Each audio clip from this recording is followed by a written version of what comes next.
Gentlemen, we're here in the ready room to present our experience at Martin with single-engine landing of the B-57 aircraft. We have set up a projector to show you film of 3 such landings.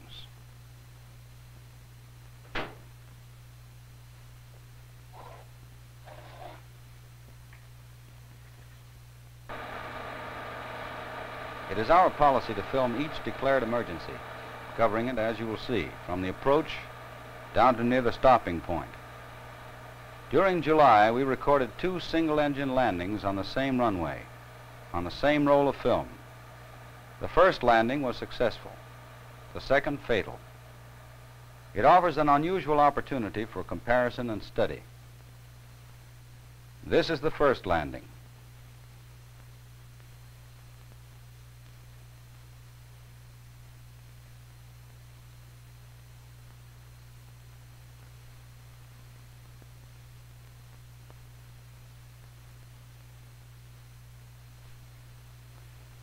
No difficulty develops. The chief of Martin Flight Test has made a careful study of the film. Perhaps we can review his observations best with the use of this model. Let's assume that this shelf is a landing strip.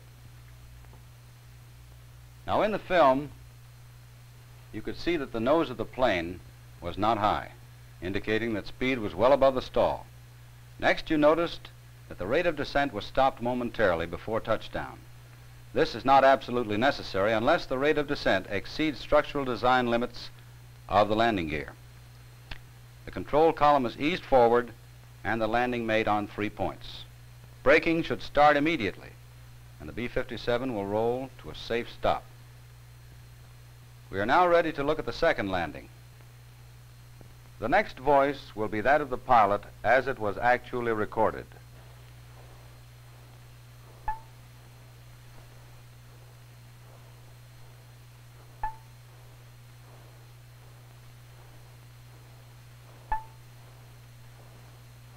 I'm gonna take her around.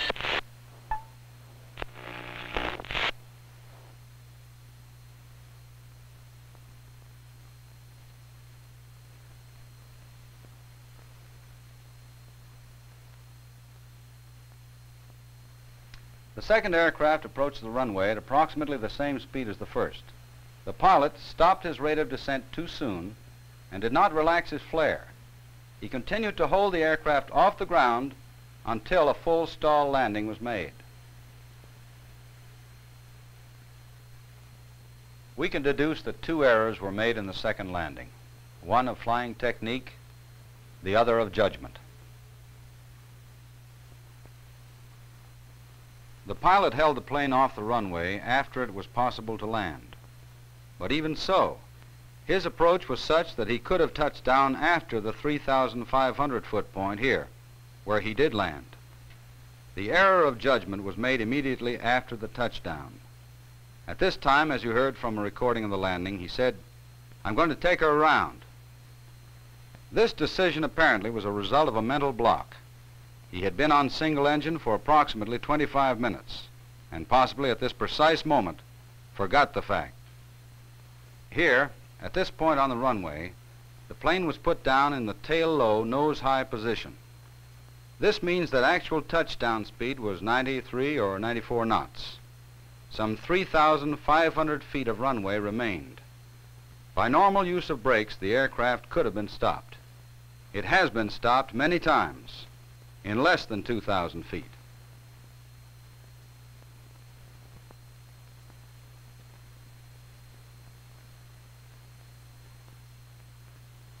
The important thing to remember is that this particular aircraft could have been stopped. At the worst, it might have been down to a very low rate of speed at the end of the runway. Collision damage would have been minor. I think now we can summarize a definite procedure for single-engine landing of the B-57.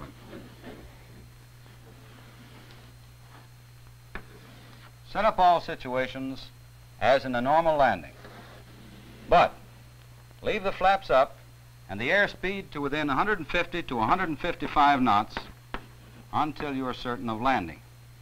This means that if you are not below 400 to 500 feet and you miss the field, you can go around again with no sweat. If the airplane is not too heavy, it will fly with the gear down as long as the flaps are up. Certainly at 155 knots, you can apply power, get the gear up, and make it go around. But one thing is obvious. At this point, if your flaps and gear are down and you are below 400 to 500 feet, you have committed yourself to land. You cannot go around.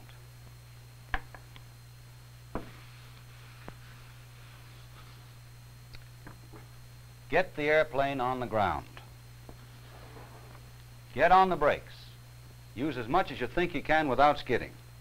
If the aircraft skids, release the brakes slightly. Let the wheels start rotating.